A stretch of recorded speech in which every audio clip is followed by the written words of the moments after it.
You deserve something exceptional. Why should you settle for mediocre coffee? Let's make the perfect cup of coffee because you've earned it.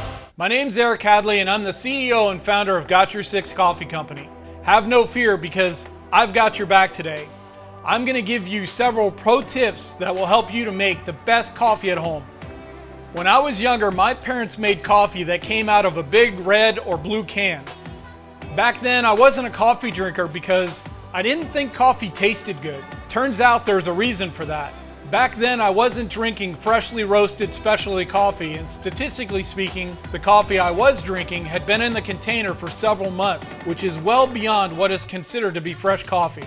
After traveling to 59 different countries where I got to enjoy some of the best coffee from all around the world, I got to learn firsthand about freshly roasted specialty coffee. That's why today I'm excited to share my experiences and my engineering background to show you how to make a delicious cup of coffee right in your very own kitchen. So stick around because in just a few short minutes, I'll teach you some cool tips and tricks to help you become an expert home barista. Before we dive in, let's talk rituals. The perfect cup requires the perfect brew method. What's yours? Are you team French press, pour over, or are you something totally unique? Drop your favorite brew method in the comments below and let's brew greatness together. A critical first step in making great coffee is ensuring that you start with the right beans. Freshness is super important. Freshly roasted coffee beans taste so much better. So if you can, always get whole beans that were recently roasted by a specialty coffee roaster. Then make sure to properly store them in an airtight container that is in a cool, dark place, and only grind the coffee that you need right before you start brewing. Trust me, it makes a massive difference in how fresh your coffee is going to taste. You work hard day in and day out.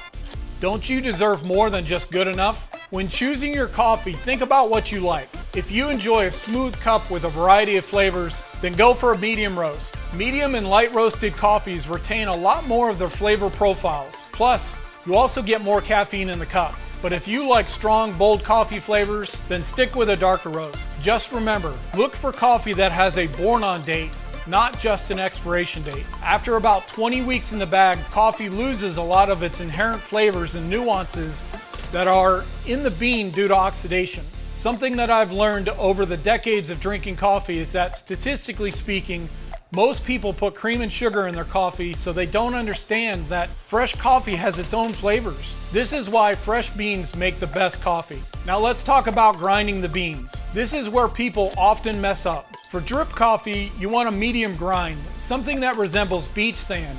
Technically speaking, it should be somewhere around 900 microns. If you're using a French press, you'll need a more coarse grind, something that resembles sea salt at around 1100 microns. And for espresso, it should be very fine, like powdered sugar or 400 microns. Each different brew method requires a different grind size, and getting it right makes a world of difference. Water quality is also super important too. Since coffee is about 98% water, it plays a big role in how the coffee is going to taste in your cup. If you can, make sure to use filtered water for the best taste. While today I'm going to be using water from an expensive filtration system, for those at home, I recommend the Brita Ultra Max as a perfect way to ease into the world of coffee without having to spend hundreds, if not thousands of dollars on expensive filtration water system. Your water temperature is something else that needs to be considered. The temperature should be between 195 and 205 degrees Fahrenheit. Anything above that and it'll burn the coffee. And on the other hand, if it's too cold, the water won't extract enough of the flavor, leaving your coffee weak. That's why I'm using the Fellow Stag electric gooseneck kettle because it allows for a more precise temperature measurement. Lastly, let's talk about how much coffee to use. The golden rule is to use 1 gram of coffee for every 15 to 17 grams of water. That's about 2 tablespoons of coffee for every 6 ounces of water. But here's a pro tip. Using a scale makes it easier and more accurate.